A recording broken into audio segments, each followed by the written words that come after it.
Bien, hola a todos y a todas, bienvenidos a la sesión 40 de Tecnología Industrial. Hoy estamos a día 21 de marzo de 2023.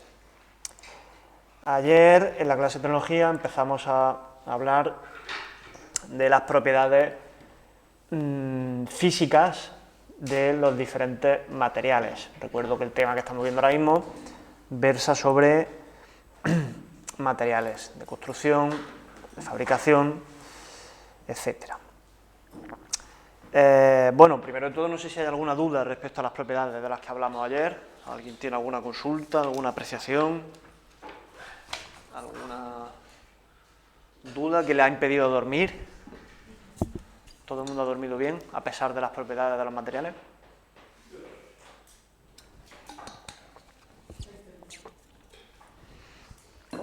Muy bien, hay que dormir, hay que descansar, es muy importante. Bien, pues hoy vamos a continuar viendo más propiedades de los materiales. Tienen muchísimas. Ya dijimos que era un tema muy teórico, lamentablemente para unos, afortunadamente para otros. Nunca llueve a gusto de todos. Igual que el tema anterior era bastante más práctico, este tema es mucho más teórico. Esta vez el formulario del examen no ocupará 4 páginas, ni mucho menos. Bien, hablamos ayer de propiedades físicas como la densidad, la resistencia o resistividad eléctrica, la conductividad eléctrica, resistencia o resistividad térmica, conductividad térmica, dilatación, punto de fusión, punto de ebullición y punto de congelación de los materiales. Hoy entramos en otra parte de las propiedades físicas, que son las propiedades magnéticas. ¿En qué consisten las propiedades magnéticas? Básicamente en cómo se comporta un material u otro en presencia de un campo magnético. Oye, habrá materiales que se les altere su comportamiento, otros que no les pase nada. Entonces vamos a ver qué tipologías vemos en ese sentido. El primer tipo son los materiales diamagnéticos. Estos materiales diamagnéticos tienen la peculiaridad de que cuando entran en contacto con un campo magnético, todos sabéis más o menos, tener una idea, aunque sea aproximada, de lo que es un campo magnético. ¿Sí? Si yo, por ejemplo, pongo un imán aquí, al lado de la botella, estoy sometiendo a la botella a un campo magnético. Otra cosa ya es cómo ella se comporte. ¿Vale? Por poner un ejemplo sencillo. Bien, los materiales diamagnéticos son aquellos que en presencia o a proximidad de un campo magnético prácticamente lo dispersan, lo dejan inutilizado, lo dejan sin efecto o con un efecto mucho más reducido. ¿Qué tipo de materiales son estos? Principalmente los materiales que no son metálicos, ¿vale? Y un ejemplo, por ejemplo, también sería el oro y la plata. Son materiales que vosotros cogéis una cadena de oro y el imán no le hace ni fu ni fa. Incluso se queda, o sea, el campo magnético del imán entre comillas, se anula un poco, ¿vale? Luego están los materiales paramagnéticos. Estos sí es verdad que son materiales a los que el campo magnético no le hace nada, ni para bien ni para mal. El campo magnético sigue ahí, los materiales siguen ahí, pero ninguno afecta al otro. Ni frío ni calor. Todo se queda más o menos como estaba.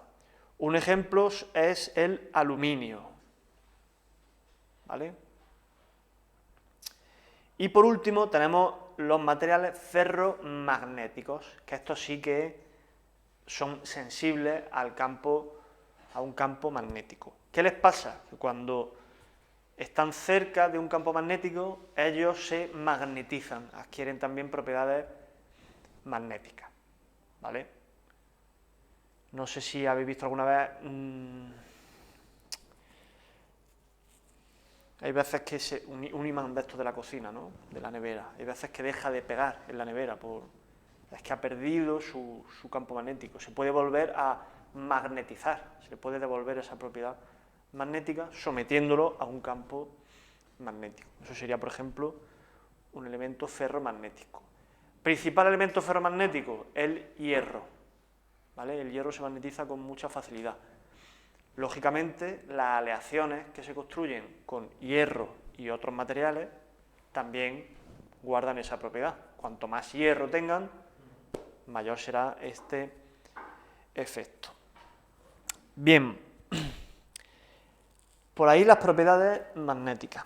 Otro tipo de propiedades, mis favoritas sin duda alguna, son las propiedades mecánicas. Muy importantes respecto principalmente al comportamiento que puedan tener materiales de construcción. Lo digo por todos aquellos que estén interesados en grado superior relacionado pues, con la arquitectura, ingeniería civil, construcción, etc.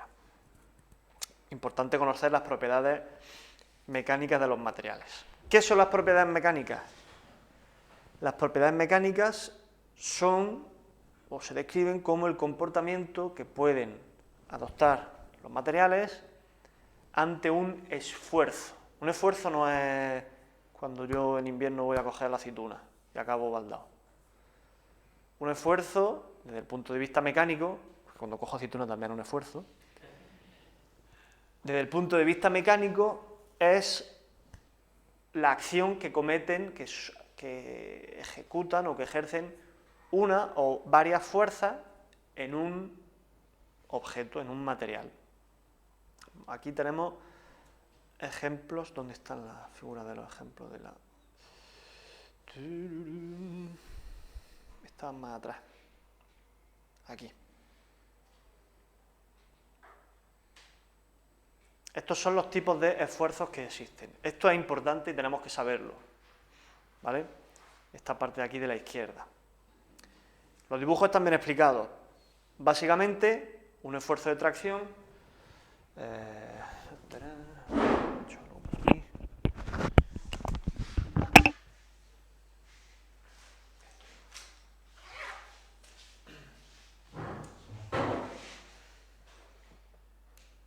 Los dibujos están muy claros, pero bueno, vamos a poner un poco de nuestra cosecha.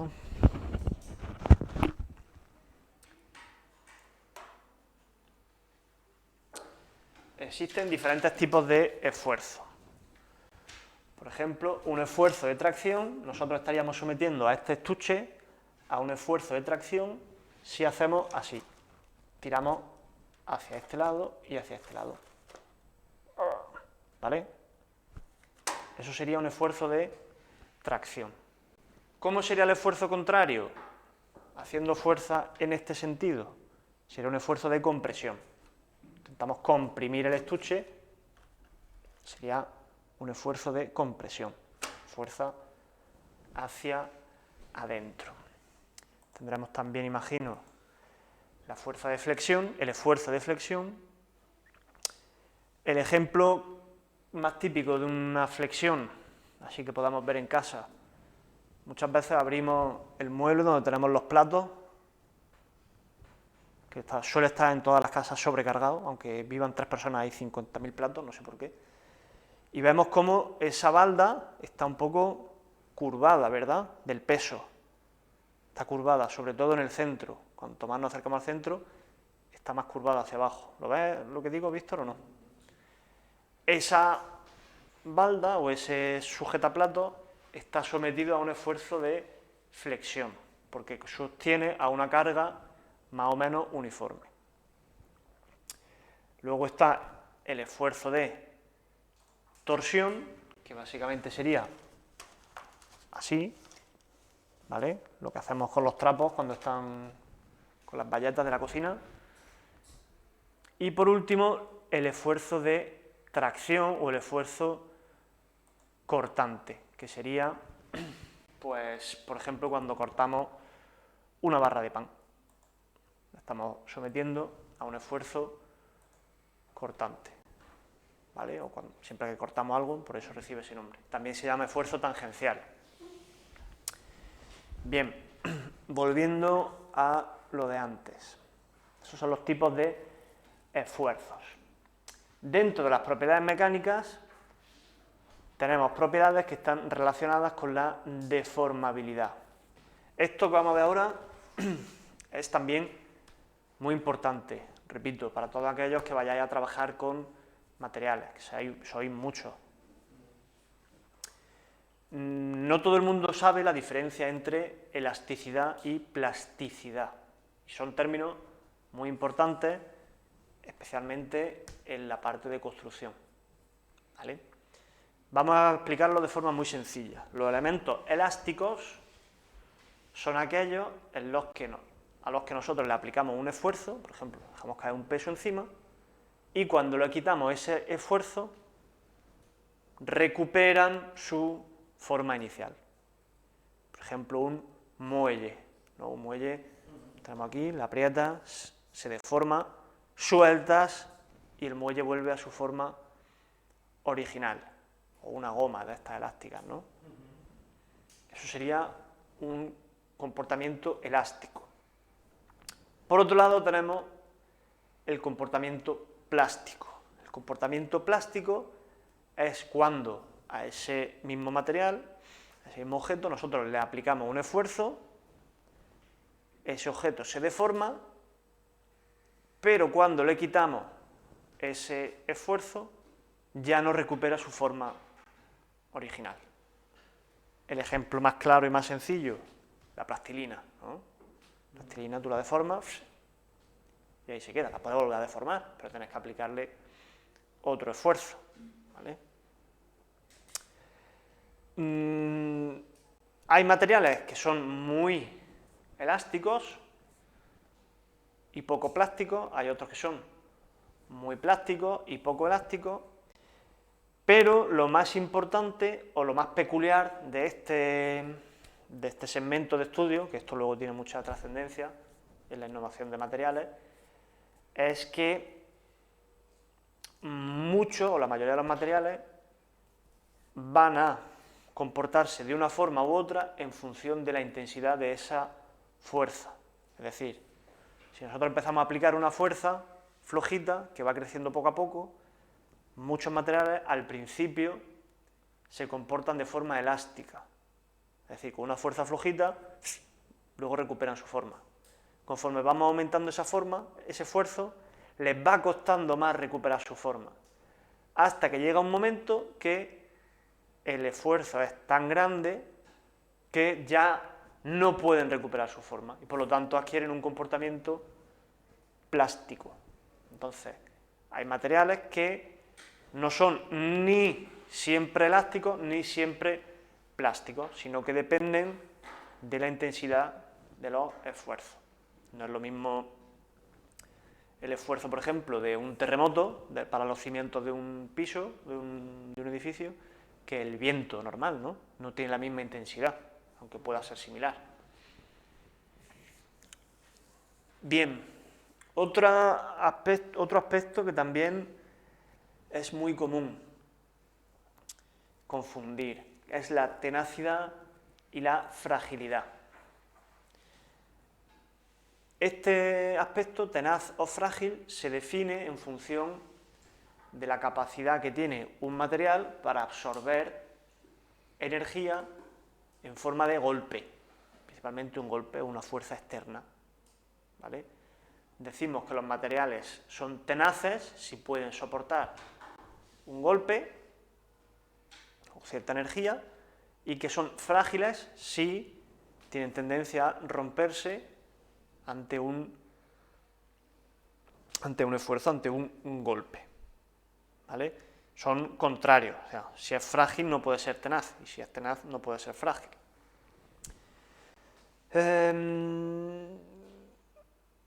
Importante tener en cuenta, mucha gente lo confunde con duro, ¿no? No se trata de eso. Nosotros podemos tener, qué sé yo, un ladrillo, ¿no? Un material de construcción, un ladrillo está duro, ¿no? A mí no me gustaría que me dieran un ladrillazo en la cabeza. Pero sin embargo un ladrillo tú lo tiras o le das con un martillo y el ladrillo se rompe, porque es frágil. El cristal también. ¿Veis la diferencia? Es duro, pero es frágil ante un golpe. ¿Vale?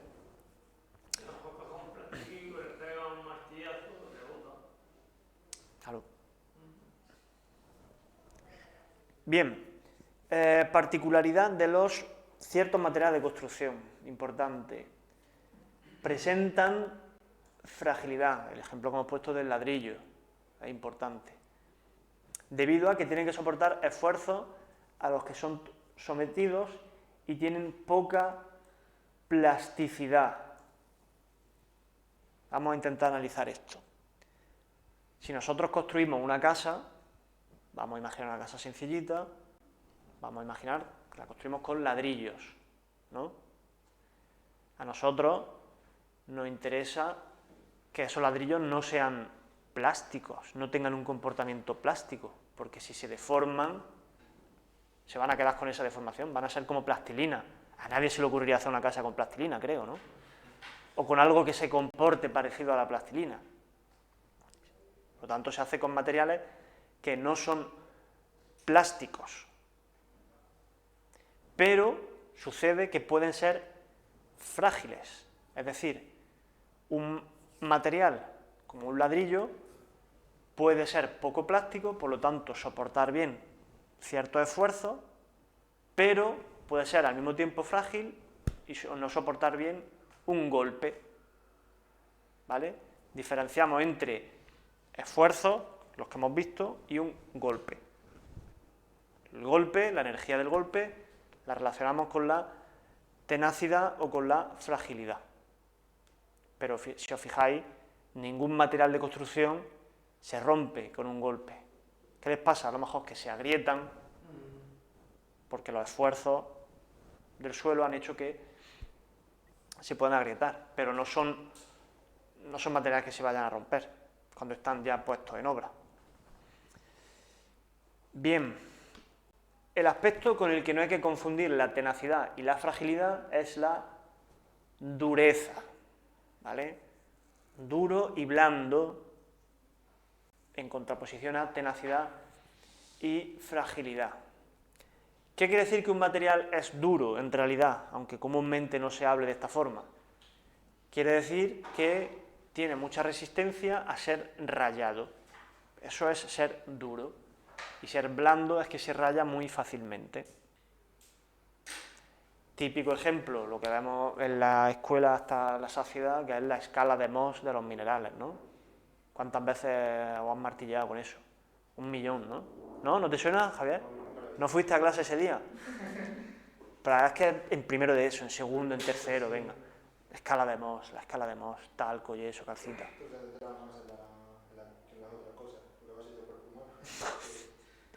Un rollazo, en fin. No os tenéis que aprender la escala de Mohs de memoria, ¿vale? No hace falta. Simplemente saber que es una clasificación de 10 materiales, desde el más blando hasta el más duro, ¿vale? Por ejemplo, aquí en el 1 y el 2 tenemos el talco y el yeso. Pues el yeso raya al talco, la calcita raya al yeso, y así sucesivamente. Y al final tenemos el diamante, que sería el más duro de esta famosa escala de Mohs, pero que no hay que aprendérsela, ¿vale? Simplemente saber que es una clasificación en función de la dureza. Bien, hemos dicho los diferentes tipos de esfuerzo y las resistencias mecánicas. Las resistencias mecánicas son la resistencia que puede tener un material ante un tipo de esfuerzo. Lógicamente, esto de cajón, la resistencia a tracción es la capacidad que tiene un material a resistir un esfuerzo de tracción sin romperse. ¿Vale? Hemos visto que mi estuche lo hemos sometido a una tracción y ha aguantado bien. Perfecto, pues tiene una buena resistencia a tracción. ¿Qué material tiene mala resistencia a la tracción? Os lo digo para todos aquellos que estén interesados en la construcción. El hormigón simple, no el hormigón armado, aunque parezca que el hormigón es magnífico y todo eso, el hormigón simple soporta muy mal la tracción, ¿vale? Igual que soporta muy bien la compresión, es muy malo para la tracción. ¿Qué material soporta muy bien la tracción o tiene alta resistencia a tracción? El acero.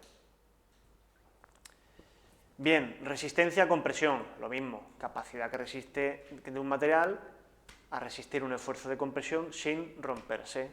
El hormigón tiene buena resistencia a la compresión. Y luego aquí hay un apartado diferente que es la resistencia a la fatiga. Qué fatiga, ¿no? Qué fatiguita la mía. Es la capacidad que tiene un material de soportar diferentes esfuerzos de forma repetida. Esto es especialmente importante en el estudio de estructuras, ¿vale? Estructuras metálicas, estructuras de hormigón, de madera incluso, pueden aguantar, por ejemplo, un gran esfuerzo de manera puntual, que venga un elefante un segundo, pero luego a lo mejor, con el uso, se van fatigando, se van deteriorando. Si va pasando gente, coches, etcétera, etcétera, van reduciendo su resistencia por fatiga, no por un esfuerzo puntual. ¿Vale? Ahí tenemos que entender esa diferencia.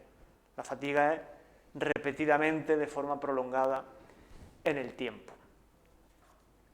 Bien, otras propiedades relacionadas con la forma, con las propiedades mecánicas de los materiales, son aquellas relacionadas con la forma de trabajarlos. Tres propiedades principales. La ductilidad es la capacidad que tenemos de hacer hilos con un material. Hilos, sí. No me mira así, Víctor. Un cable eléctrico que tiene por dentro. ¿En forma de qué? De hilos, vale. El cobre tiene buena ductilidad, es dúctil. Es fácil hacer hilos con el cobre.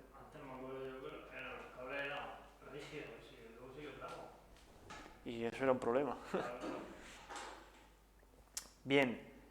Otra propiedad, maleabilidad, capacidad de un material para hacer láminas. Igual que antes eran hilos, ahora son láminas. Y por último, maquiabilidad. Qué palabra más rara, ¿no? Maquiavélica casi. Es la facilidad que tenemos cuando trabajamos un material, la facilidad que ofrece ese material para ser cortado con una cuchilla. Pues la mantequilla tendría una maquiabilidad altísima, ¿no? El acero, pues no tanto. Bien, eso en cuanto a la forma de trabajarlo. Hilos, ductilidad, maleabilidad, lámina o plancha, maquiabilidad, corte con una cuchilla.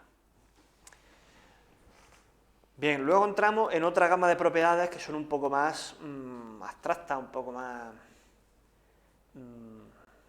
apreciables de forma diferente por uno o por otro, y en las cuales se intenta poner un poco de estandarización para que todos hablemos de lo mismo. Son las llamadas propiedades sensoriales. ¿Por qué? Porque nosotros las percibimos con nuestros sentidos, principalmente vista y tacto. Ejemplo, el color de un material, ¿no? Quiero tela roja o quiero tela azul. Pues hay 5.000 millones de tipos de rojo, 5.000 millones de tipos de azul. Entonces la gente, hay una serie de códigos para los colores que nos permiten hablar a todos de un mismo color, porque tú lo vas a ver de una forma, yo lo voy a ver de otra, y los daltónicos, ya los pobres, pues van a ver lo que puedan. Sucede lo mismo con el brillo, que es muy importante sobre todo en el tema metálico, materiales metálicos, aquellos que van a hacer tema de carrocería, mecánica, Marina? El brillo de una carrocería. Otra propiedad sería la opacidad, que es la capacidad para ser más transparente, dejar pasar más luz o menos. La textura, con las manos, una textura más rugosa, por ejemplo en el tema de cocinas, ¿no? Encimera de cocinas, pues hay gente que lo prefiere más liso, hay acabados un poco más rugosos, igual que en los suelos, parques más lisos, hay más. Y bueno, el olor, yo no sé por qué meten aquí el olor, pero bueno, ya está. Es una propiedad más. No nos vamos a meter con eso. Hay materiales que huelen regular, sí. En fin, es otra propiedad más. no sé si determina la elección o no de un material, pero en fin. Bien, con eso terminamos lo que son las propiedades mecánicas. La semana que viene empezaremos a hablar de la estructura interna de los diferentes tipos de materiales, pero ya por lo menos sabemos o tenemos una buena visión de las diferentes propiedades. Podemos hacer ya las actividades 7, 8 y 9.